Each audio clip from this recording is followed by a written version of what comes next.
kita akan mendengarkan firman Tuhan. Kita bernyanyi Kidung Jemaat 318. Berbahagia tiap rumah tangga.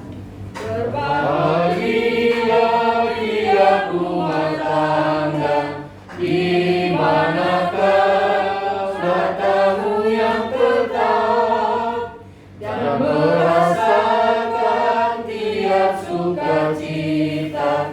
Tanpa Tuhan yang segala lengkap, di mana pikiran menyambutmu dan memandangmu dengan berseri. Tiap anggota menanti sabdamu dan taat akan firman yang kau beri. Tenangkan hati dan pikiran. Damai sejahtera Allah yang melampaui segala akal, itulah yang memelihara hati dan pikiranmu dalam Kristus Yesus. Kita berdoa.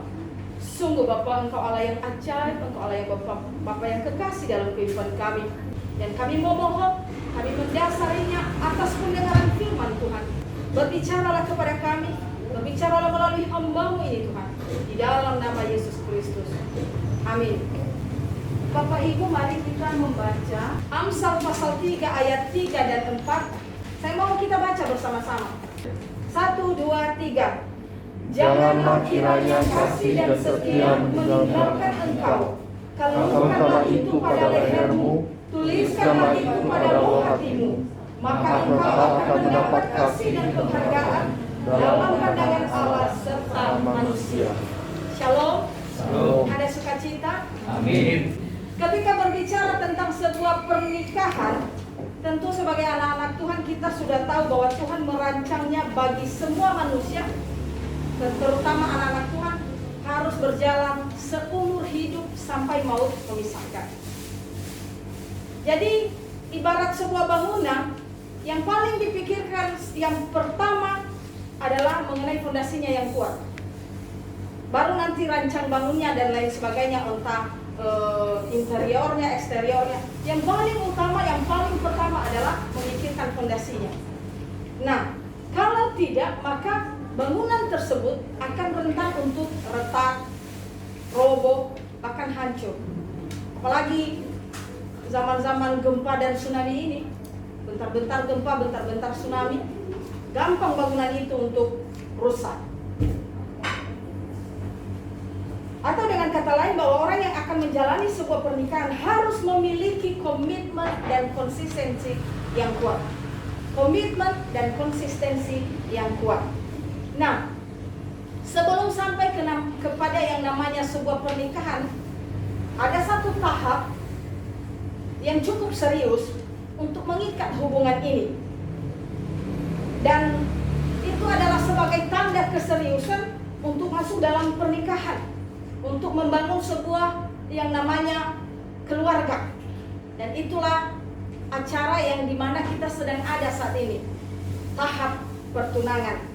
Kendati pertunangan ini Bapak Ibu adalah hasil dari budaya daerah-daerah tertentu, wilayah tertentu atau negara tertentu, sebagai budaya sekaligus sebagai tradisi.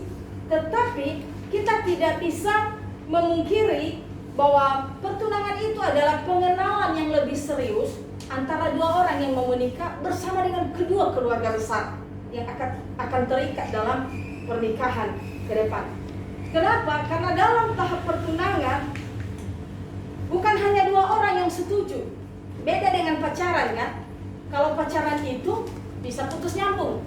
Kalau pacaran itu hanya dua orang ini, I love you too.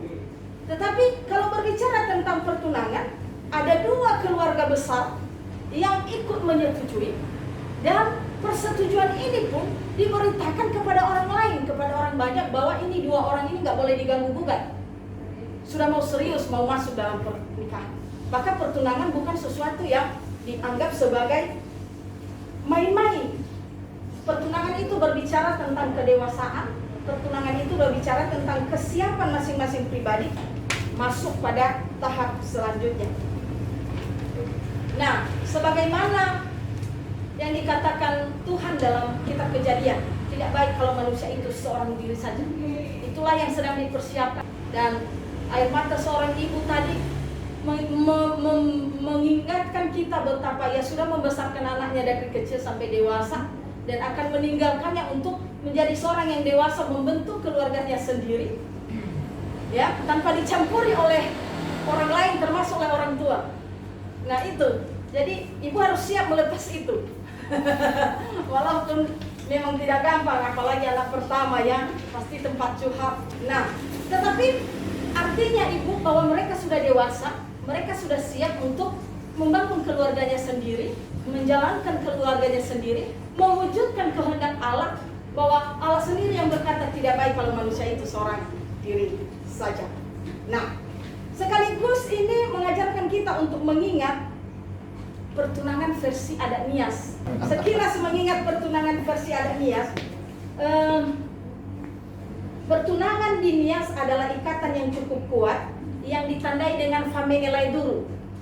Nah, laiduru ini hanya satu dari pihak laki-laki. Kalau tidak salah itu disematkan oleh si ibu malah. Antara orang tua. Antara orang tua. Jadi bukan tukar cincin ala modern sekarang. Dan sepertinya saya sudah menyalahi itu juga. Soalnya saya dulu tukar cincin seperti ini. Nah, itu adatnya Nias. Nah, berbicara tentang itu, ada istilahnya orang Nias ini kalau bertunangan itu, kalau sudah ada cincin yang diberikan kepada pihak keluarga perempuan, lafohu, ya, lafohu, diikat. Jadi nggak boleh ada yang ganggu ini anak perempuan ini ya. Kami sudah ikat. Kami bisa keberatan itu kalau ada yang ganggu lagi.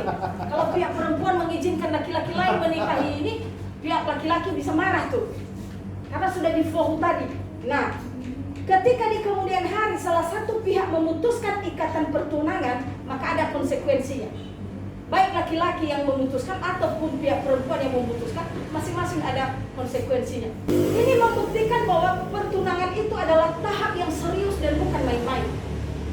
Nah, tetapi kendati demikian, walaupun pertunangan itu tahap yang serius, ikatan yang cukup kuat, pertunangan bukanlah pernikahan. Ya, pertunangan bukanlah pernikahan. Ya, apakah pertunangan bisa bubar?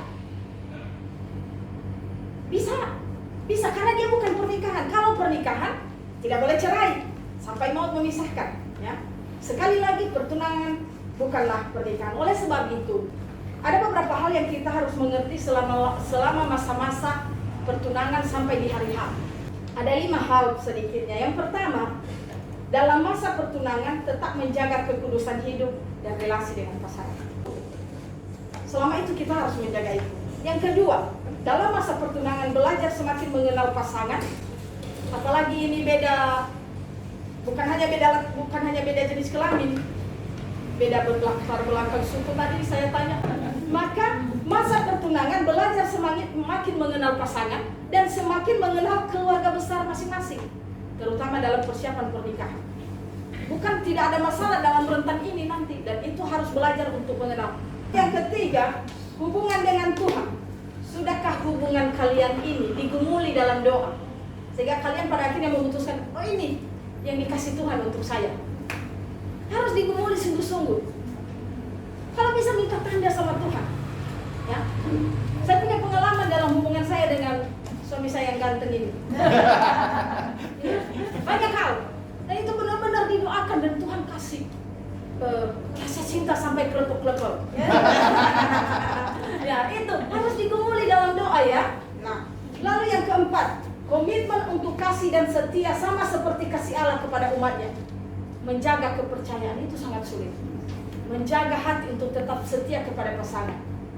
Walaupun nanti kalau sudah menikah, walaupun gigi sudah pada rontok, ya, rambut sudah pada ubanan, kita tetap setia kepada pasangan. Karena memang itulah yang diberikan Tuhan kepada kita untuk bersama sampai maut memisahkan. Dan yang terakhir, menikah bukan tanpa masalah, tapi cerai bukan solusi. Ya, menikah bukan tanpa masalah, tapi cerai bukan solusi.